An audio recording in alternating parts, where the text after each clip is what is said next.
হবিগঞ্জের হাওরে এখন ধান কাটার ধুম চলছে, তবে দাম নিয়ে চিন্তায় কৃষক। এ বিষয়ে আরো বিস্তারিত জানাতে সরাসরি যুক্ত হচ্ছেন সহকর্মী মোহাম্মদ আব্দুর রউফ।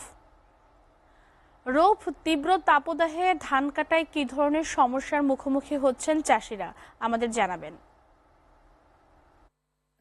হবিগঞ্জে এখন পর্যন্ত বড় ধরনের কোনো দুর্যোগ এবং অনাবৃষ্টি অতিবৃষ্টি না হওয়ায় কৃষকরা খুব আনন্দের সাথে হবিগঞ্জে ধান কাটা শুরু হয়েছে এবং হবিগঞ্জে বাম্পার ফলন হয়েছে। সেই সাথে কোনো ধরনের দুর্যোগ না হওয়ায় কৃষকরা খুব আনন্দের সাথে তাদের ধান গড়ে তুলতে পারছেন।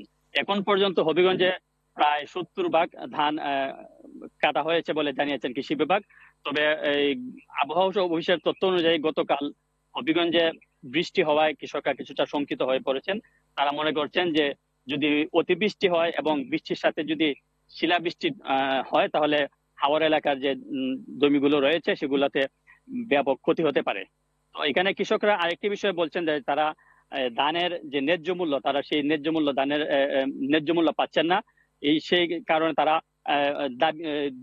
দোষ দিচ্ছেন তাদের যে মধ্যস্বত্বভোগী আছে তারা তাদেরকে দোষারোপ করছেন। তারা বলছেন যে মধ্যস্বত্বভোগীর কারণে তারা সরকারের যে বেঁধে দেওয়া যে ধানের দাম রয়েছে সেই দাম তারা কাঙ্ক্ষিত ভাবে পাচ্ছেন না। তো তারা দাবি করছেন যে যেন সরকারের কর্তৃপক্ষ যারা আছেন তারা যেন মধ্যস্বত্বের কাছ থেকে ধান সংগ্রহ না করে সরাসরি কৃষকদের মাধ্যমে এবং কৃষকদের কাছ থেকে যেন ধান সংগ্রহ করার ব্যবস্থা করেন।